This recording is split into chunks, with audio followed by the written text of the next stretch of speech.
Political cartoons are now being censored on the internet. Censored by who? Censored by machines, by algorithms, by software, by computers. They don't have a sense of humor. They can't distinguish irony from nastiness. We'll talk about that and other censorship on the Dershow. Surprise, surprise. Algorithms don't have a sense of humor. Computers and software can't distinguish irony from nastiness. That's a big story in today's New York Times headline for political cartoonists. The irony was that Facebook didn't recognize irony. So now that all these websites and platforms and social media are in the business of censoring, are in the business of deciding what's politically correct and what's acceptable, what's unacceptable, since they're deciding to become publishers and act like publishers, they're taking things down that are not nasty or mean. They're just funny and ironic. The difference between a real publisher and an algorithmic publisher is a real publisher can look at the cartoon, decide whether it's funny, decide whether the irony is obvious, and make a decision whether to publish something that could be interpreted as nasty or could be interpreted as advocating violence or could be interpreted just as ironic and politically cartoonish. The algorithms can't do that.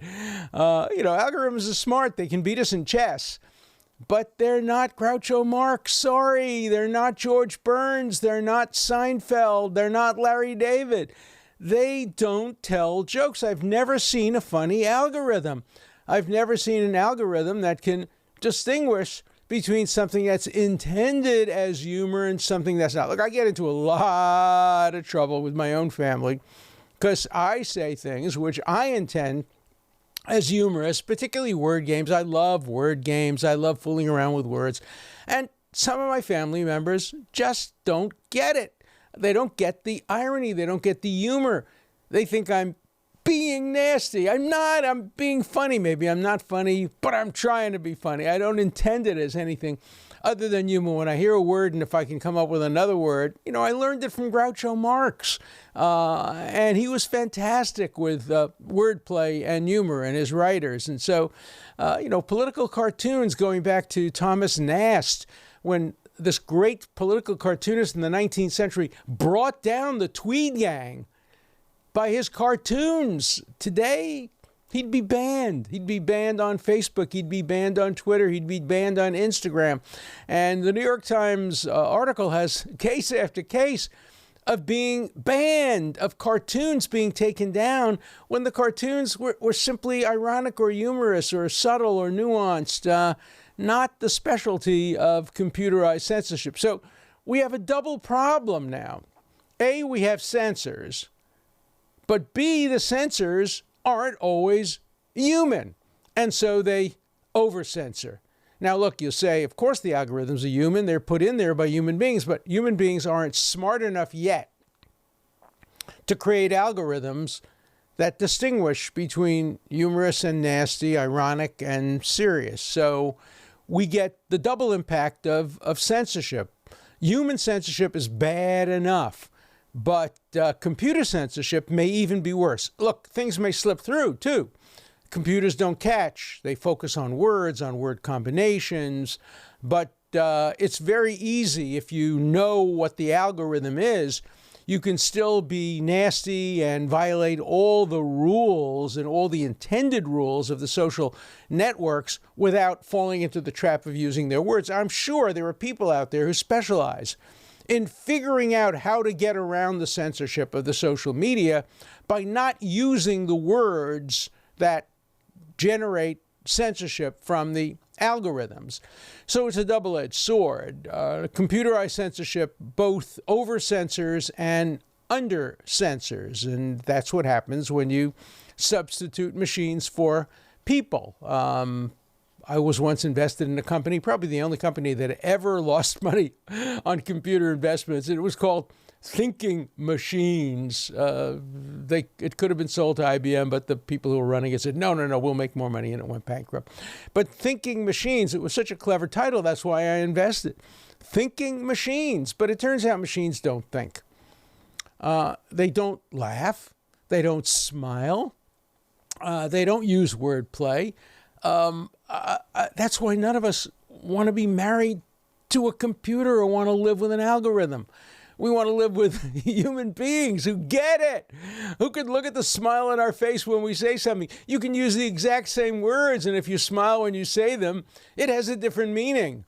In Chinese, I'm told, and in other languages, there are like 15 meanings to a given word, depending on the pronunciation and the pitch and the tone.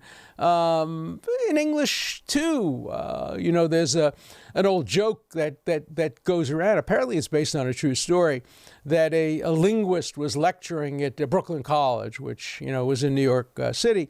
And the linguist, who was from England, was being very pompous and say, there are many languages in which two negatives make a positive.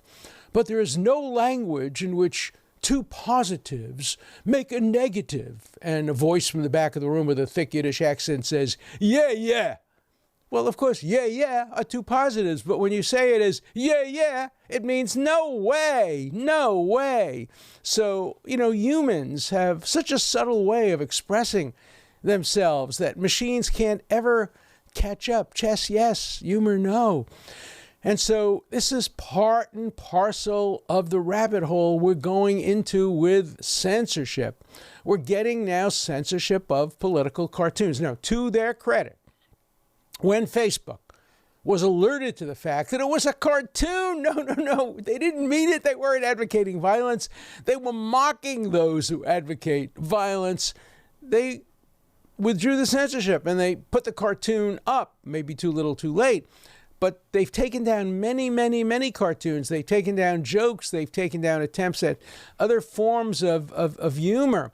And, we need to laugh more. We're living such serious times that, of course, even today on university campuses, a sense of humor is gone. There are many stand-up comedians. I think Seinfeld's one of them. But many others who have said, we will not appear on college campuses today because we can't tell jokes. What we intend as humor is taken as racism, sexism, homophobia, anti-Semitism, anti-Asian, you name it. Look, jokes, ethnic jokes particularly, are based on stereotypes. I remember myself getting into trouble once in a class early on in my career. We were talking about affirmative action. And in Canada, affirmative action can only be applied to visible minorities. That is, minorities that can be visibly determined, namely racial and ethnic minorities, primarily racial and gender. You can tell. You look at somebody, generally, not always, you can tell what their race is, you can tell what their gender is. Of course, we live in an age of fluid gender and fluid race, so you can't always do it. But so I was teaching about it, and I said that it requires visible, some kind of, you have to be a visible minority. And a student raised her hand and very honestly said, Professor, are Jews a visible minority? And I laughed and I said, no, we're an audible minority. We talk a lot. We're loud. It was a stereotype. Most of the students laughed. A few of the students came over to me after class, none of them Jewish, interestingly enough, came over to me after class and said that was deeply insulting to Jews, calling them an audible minority. It was a stereotype. I said, it was a joke. I'm Jewish. I can tell Jewish jokes. The Seinfeld episode, a guy converts to Judaism so that he can tell Jewish jokes. We haven't seen a Seinfeld episode. If they were running it today, a guy would, if he could, become African-American so he could use the N-word.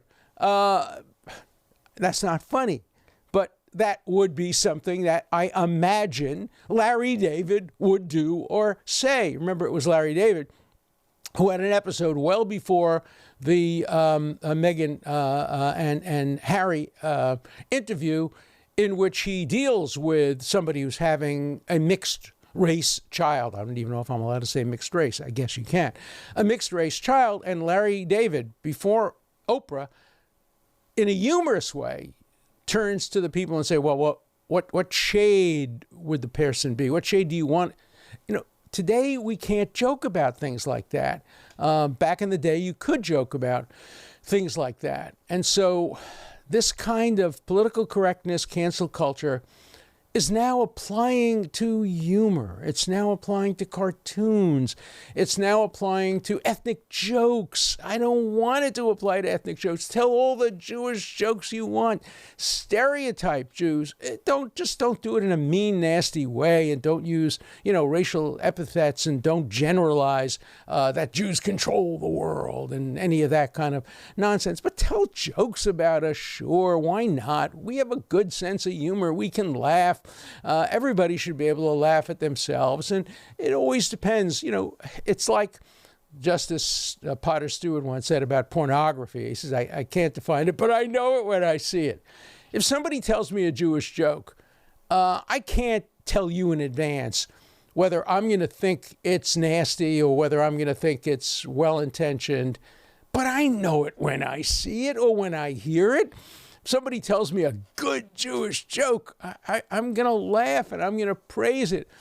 And if it's a terrible joke and it's just told in order to provide a negative stereotype, well, maybe I'll have a different view. But under no circumstance would I censor or cancel or in any way do anything that stops the person from telling the joke. The worst I'll do is not laugh, or maybe insult them, or maybe fight back. Again, it was Sigmund Freud who once said, civilization began the day somebody hurled an insult instead of a spear. Insults are part of dialogue. They're part of conversation. Insults told with irony, insults told with a sense of humor, and insults even told with a meanness of spirit. Better than hurling spears, better than a punch in the face. We all sometimes feel like we have to react. I remember my friend, great man, Justice Brennan, who wrote an opinion saying flag burning is constitutional. But then he said, if I ever saw somebody burning an American flag, I'd punch him in the mouth. He was 80 years old when he said that. Didn't have a lot of credibility, but I'd punch him in the mouth. What he was saying is I'd feel like punching him in the mouth because he was saying, I love America. I love the American flag, but there is a right to burn it. That's what the American flag's all about. The American flag stands for freedom. Your freedom to burn my flag. Your freedom to tell jokes about my people. Your freedom to write and draw cartoons that I don't like. That's why God invented garbage pails. If you don't like a cartoon, throw it in the garbage pail. If you don't like something that's on television, change the channel. If you don't like something that's in the New York Times, stop subscribing. But don't stop me from listening, reading, watching, and laughing. That's my right under the First Amendment, to listen, to hear, to read, to object, to fight back. The marketplace of ideas is open in America. Let's keep it that way. Let's not fire professors at Georgetown Law School for discussing how terrible they feel about disparate grading based on race. Let's not suspend a podcaster from Slate magazine because he dares to have a debate with another colleague on a platform that's within Slate as to whether or not it's ever appropriate to use the N-word in discussing racial issues. Let's not stop that debate from going forward as the head of Slate did. He interfered, he stopped the debate, and then suspended indefinitely, which is a euphemism for firing. Let's not fire professors like Ron Sullivan because of whom they have chosen to represent. Let's not go down that road. That's the road to tyranny. The road to hell is paved with good intentions. The problem today is that our censors are good people. There are children, there are cousins, there are nephews, there are parents, there are people we admire and like. They support the same values we support. They want to end racism. They want to end a lot of the evils of the world and sexism and homophobia. They want to do all that, but they want to do it by censoring. And it's so much harder to fight against the good censors, our censors. It was so easy to fight against McCarthyism. They were bad guys. They were, some of them weren't such bad guys, actually. I've told you, Justice Scalia's father, who I knew at Brooklyn College, was an advocate of McCarthyism. He had experienced communism and fascism, and he understood. I disagreed with him, but he was a good censor. But most of the people who censored in the name of McCarthyism were not our friends, were not our relatives.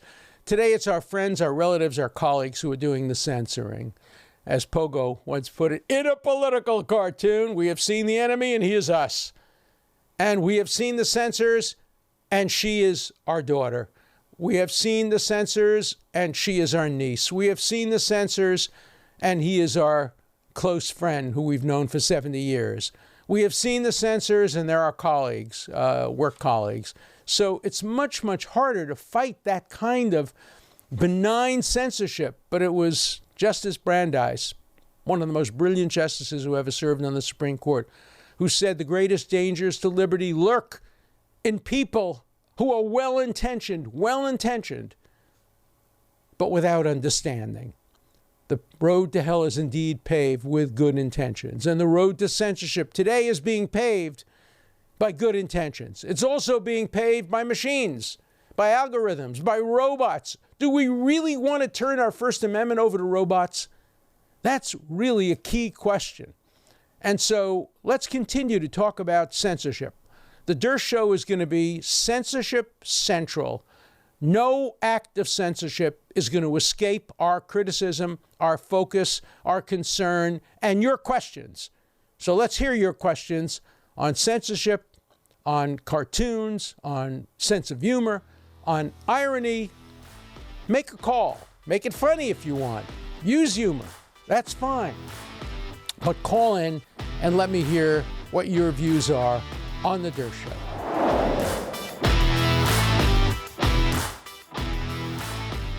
Now let's turn to the wits of the Dershow, the callers. First call. Hey, Professor Dershowitz. This is Roy from Chicago. I had a question about, your what seems to be your appreciation for mass immigration. Why the constant panegyrics for that? I mean, why do you think it's a good thing for America? I mean, as you can probably hear, I myself am an immigrant, and I do not think it's a good idea to allow mass immigration into this into the U.S. Well, now I'm going to respond to you with humor. Do you remember the great comedian Yakov Smirnoff, who had been an immigrant from Russia? And he used to have a bit where he stands in front of the Statue of Liberty and he says with his thick Russian accent, thank you, America, for letting me come in and saving me from communism and letting me be a great American. He says, now just please keep the rest of those damn immigrants out. Funny, but serious. I think a lot of people who come from other countries and have been allowed to come to this country and be citizens, are perfectly willing to say, all right, we were allowed in, but not necessarily you. The German Jews who came in 1848 said, yeah, it's okay to bring in German Jews, but those Polish Jews coming in 1890, no. We really don't want them.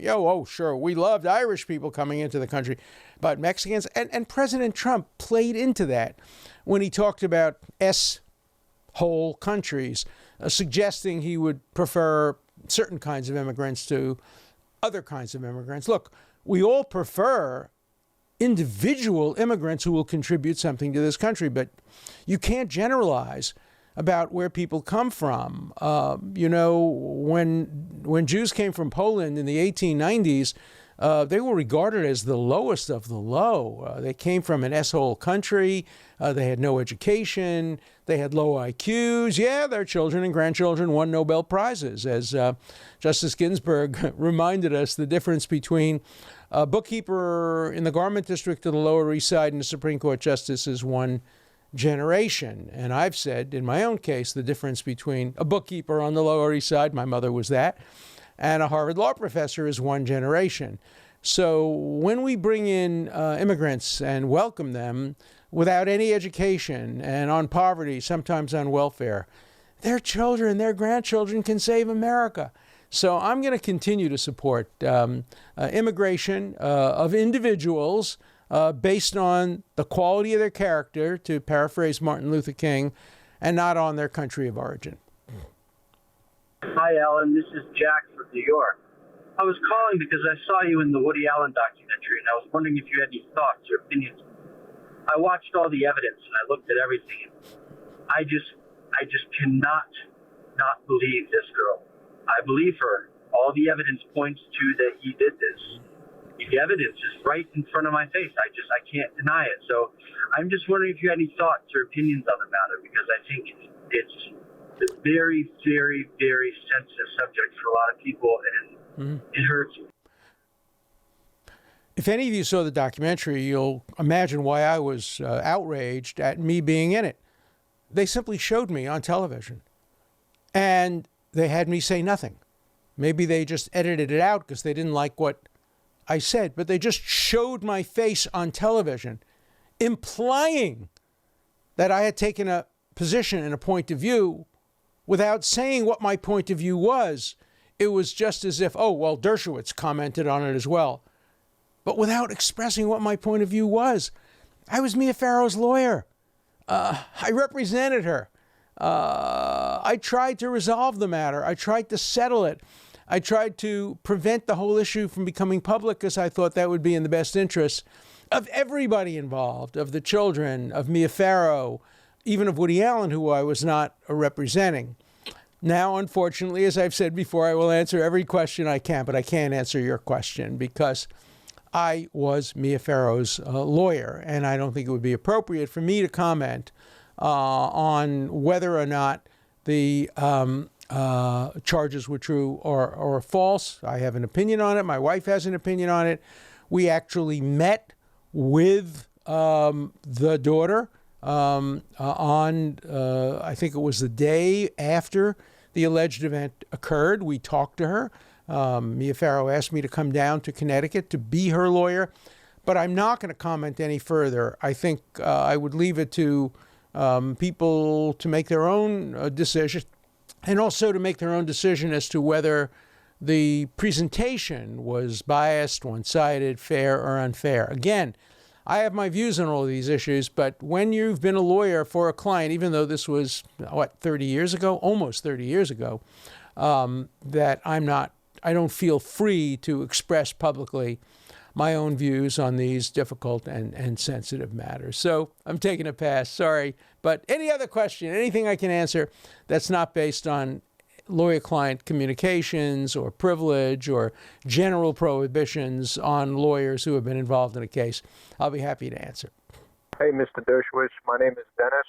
I'm calling in reference to the Washington Post article where they misquoted President Trump, which led to his partial impeachment trial. I was just wondering if he has a course of action for a lawsuit that can possibly get these people to start printing and reporting on news that is factual. They just seem to make statements that are uncorroborated, and they get away with it. I'm just trying to find out if he does have standing to possibly sue and hold these people accountable for all the recklessness that they cause. Thank you very much.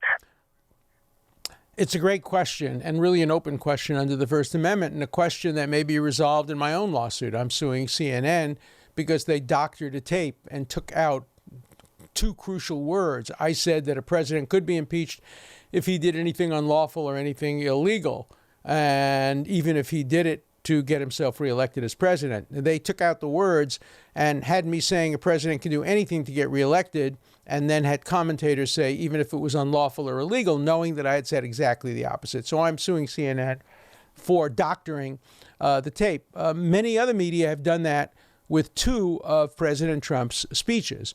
One where he said there were fine people on both sides. He immediately said, not including white supremacists or white nationalists or neo-Nazis. They deserve to be condemned from everybody. And many of the media, including PBS, took that out, edited his comments to eliminate the qualifications. The same thing was true with his speech on January 6th, where after saying we'll fight back and using, kind of fighting words, then said, I expect that many of you will walk peacefully and patriotically and let your voices be heard. Peacefully, patriotically, let your voices be heard. They took that out and implied that he was urging people to engage in violence and illegal conduct. So one of the questions that I think is going to be raised, and it was raised previously in a case against The New Yorker, which has also reported irresponsibly about many, many issues. They have a very, very strong bias and a very, very inadequate fact-checking mechanism, despite the fact that they're well known for their fact-checking. They are selective in their fact-checking. And the question really is whether or not you can sue media for willfully and deliberately selectively editing in order to change the meaning of your words. In the New Yorker case, what happened is they made it sound like somebody said something and it was being quoted when it was being paraphrased, and making him say things that sounded like he didn't say. But there was a dispute about that, and eventually the New Yorker won the case at trial, is my recollection. Maybe it was won or settled, but they didn't lose. But they lost the legal issue, the legal principle, and the Supreme Court established a principle that the First Amendment doesn't protect kind of willful, deliberate distortion, and I'm counting on that case, obviously. When I'm suing CNN, which willfully, deliberately, from the top down, made a decision to doctor the tape, to edit my words, to turn them around, to make me say exactly the opposite of what I said, with the goal of destroying my credibility, because I had made an effective speech on the floor of the Senate defending the First Amendment on behalf of President Trump. So we'll see how that case is decided. It may go all the way up to the Supreme Court. I don't know, but you have a point. The media ought to be more responsible and more thorough in its checking, and particularly ought not to deliberately and willfully distort what people say in order to fit into their own political narrative. Hello, Professor. This is Barbara from New Jersey. Just listened to your podcast about Harvard admissions, and something stood out. It may sound a little silly, but I wanted to ask your opinion on it. Harvard is so concerned about admitting a class that is diverse and inclusive, but Harvard is the most exclusive institution that I can possibly think of. They only accept a certain type of student, ones that are smart and get excellent grades and perfect SAT scores. Couldn't you argue that their admission standards are not inclusive and leave out many students that could really benefit most from attending Harvard? And just like a person has no control over what color their skin is, they also have no control over their IQ. And maybe they have some important perspectives and very interesting perspectives that other students would not have. So I just wanted to know, as silly as it sounds, what your thoughts are about that. Thank you. It's not silly at all. One of my colleagues, Professor Kennedy, proposed that Harvard Law School admit students based on a lottery, based on randomness, because precisely people who don't test well or people who don't do well on other kinds of evaluations can contribute enormously to a school. Look, a good admissions dean or admissions program will try to look beyond SAT grades or LSAT grades, try to look beyond even classroom grades and try to see whether they can find people who would qualify. Now, what you're suggesting is something a little bit different. You're suggesting lowering the standards of the school so that it can teach everybody. And there are schools that do that. My daughter when she was very young, we put her in one of the Friends schools, and the Friends school had that as one of its policies. And clearly, it, in the end, did lower its academic and intellectual standards, and there came a point when we decided that it was not a suitable place for our daughter, and we put her in a school that had higher intellectual and academic standards, and she ended up doing extraordinarily well academically and all of that. But it's a trade-off. Of course, I can easily imagine at least some universities saying, look, we'll accept anybody and we'll gear the curriculum toward your strengths and your weaknesses. I don't think you're going to get the major research universities in the world, Harvard, Yale, Princeton, Stanford, Chicago, Cambridge, Oxford, the Sorbonne, the Hebrew University. Some of the great schools in the world are not going to do that. They're not going to lower their standards in order to create equality for all without regard to intellectual ability. I don't know what Martin Luther King would say about that, because he talked about the quality of the character. And of course, the quality of one's character is not determined by one's IQ. But I think you can judge people based on the function. I don't think you'd really want to apply that criteria to medical schools. I don't think you'd want to have a doctor who graduated from a medical school that had no grades and no admission standards, that admitted anybody who wanted to practice medicine and then didn't evaluate them. I certainly wouldn't. I've always said if I woke up and I saw a surgeon standing over me after an emergency, my goal, I would be happy if he was a really, really ugly surgeon, maybe smelled a little bad and spoke terribly, because I'd know that's a guy or a woman who made it on the merits of their surgical skills, not on their charm or on how good they look or on their race or on anything else. So for certain things, like who our doctors are going to be if they're going to perform cardiovascular surgery on us, we really, really want to make sure a meritocracy operates. In other areas, perhaps we can have some compromises. It was not a silly question. It was a very good question, and it should make all of us think hard about what we mean when we talk about equality. Oh, hi, Alan. This is Roger from La Jolla, California. And I just listened to your podcast regarding the investigation of Andrew Cuomo, and you focused on the sexual harassment issue, which I agree with your analysis. However, I disagree with regard to the issue of investigating him for the nursing home issue, not only with regard to the number of deaths and how they were attributed, but more importantly, was there a cover-up of the information that he supplied? As usual in these cases, it's not so much the actual event, it's the cover-up of the event. And I think that would be a legitimate area for investigation by the Attorney General. Interested in your thought. Thanks. Yeah, I completely agree. I think the activities in relation to the nursing home, should be investigated and should be investigated thoroughly. Let me disagree with one point you made, and many people have made this, and as a criminal lawyer, I understand that. People say, it's not the crime, it's the cover-up. Let me tell you something. Most cover-ups work. The reason people engage in cover-ups is they tend to work. We only know about the cover-ups that didn't work. And when the cover-ups don't work, people get in more trouble for the cover-up than they did for the crime itself.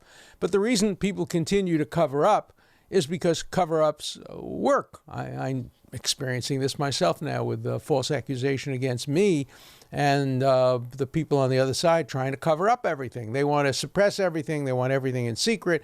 They don't want anything to come out. And I have waived everything. Let everything come out. I have nothing to hide. I have no secrets. Anything that's relevant, anything that's been discovered, bring it all out. No cover up on this side. I have nothing to cover up. But the other side that's false accusing me has a lot to cover up, and they're trying to cover it up. And let's hope we can disclose the cover-up. In my case, they tried to cover up emails, incriminating emails that proved that my accuser never met me, didn't even know who I was, had to be told that I was the lawyer for Klaus von Bülow. And she tried to suppress a manuscript in which she said she never met me. She claimed she saw me once. Even that was a lie. But, cover-ups, cover-ups, cover-ups. When you're guilty, you cover up. And when you're guilty of perjury, you cover up to try to prevent your perjury from coming out. That's what's going on in my case. And when you're innocent, you want everything out there. So I want everything out there. There should be an investigation of Cuomo. It should be a careful and fair and objective investigation. And if it turns out that there was any kind of improper conduct in relation to the nursing homes, that ought to be exposed. And there ought to be an investigation as well of these allegations. Women should be listened to. Any woman who makes a complaint, even the woman who made the complaint in my case, should be listened to and should be investigated. And the charges should be looked into. And there should be careful and thorough investigations. So I'm on the same side as Me Too. Yes, listen to women and investigate them.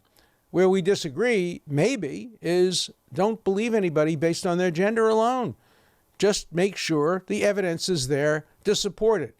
Any accuser, when they make an accusation, must by definition subject themselves to cross-examination, investigation to determine the truth or falsity, motivations, considerations behind their accusation.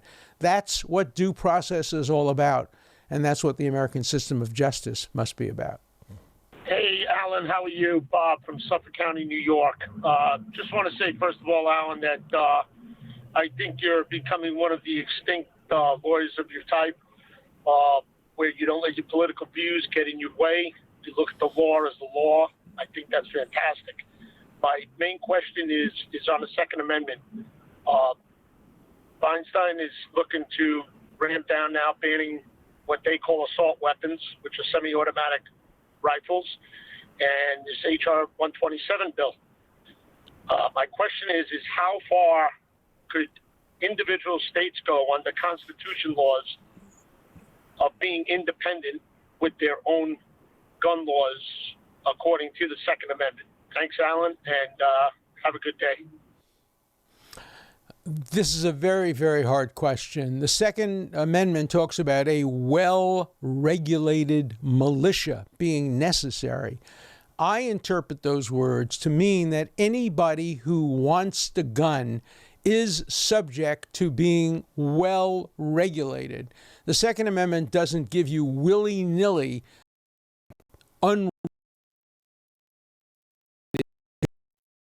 so you have no right to own a bomb. You have no right to own an automatic machine gun. So then the question comes up, what about a semi-automatic? What about something that can be extremely lethal and dangerous? What about giving, after all, mentally ill have rights in America too under the Americans with Disability Act. Should a mentally ill person immediately have access to a gun under the Americans with Disability Act combined with the Second Amendment? No. We don't know how the 21-year-old who killed the 8 people in and around the Atlanta area, we don't know, at least I don't know, how he got a hold of his gun. He seems to be seriously mentally ill. He admits to having a sex addiction. We don't know about any history of racism or anti-Asian feelings. That's yet to be investigated and determined, but we do know he got a gun. We do know if he didn't have a gun, he wouldn't have been able to kill 8 people. He might have been able to wound them with a knife. He might have been able to hurt them. He would have been able to plant a bomb. Sure, we can't 100% stop violence when we well-regulate gun ownership, but we can do better than we're now doing. We have the highest ratio of gun crimes to people of any country, not only in the world, but in the history of the world. And it can't be just a coincidence that we have less well-regulated gun laws than other countries. We're not that different in many ways from Canada and from England and from other countries that have infinitely fewer murders, period, and infinitely fewer gun murders. These countries are different from us based on how easy it is to get a gun and how well-regulated or not well-regulated gun ownership is. So these are very, very hard questions. I do not want to amend the Bill of Rights to eliminate the Second Amendment, but I think the word well-regulated in the Second Amendment should be a modifier of all gun laws, all gun ownership should be well regulated. And as long as that's done, I think we can strike the proper balance between the right to hunt, the right to defend yourself, and our right to be protected against people like the killer in Atlanta who has access to a gun. Well, thanks for great calls again. You know, these calls are so good. It really gives rise to the question we had earlier. Should Harvard Law School really have these elite criteria for admission? I don't know how many of you who ask questions would be admitted to Harvard Law School, but I can tell you your questions are as good as any I ever got at the Harvard Law School. So keep them coming. Please subscribe. Please tell your friends about the Dershow. And most important, I want the wits to continue. So let's have more calls and more comments on the Dershow. An important part of the Dershow is your voice, your questions, your comments. Please call 24/7. The number is 216-710-0050. Keep your comments short and to the point. Again, the number for you to call 24/7 is 216-710-0050. Hard questions, criticisms, everything's fine. Just keep your questions short, and I'll answer them all on the Dershow.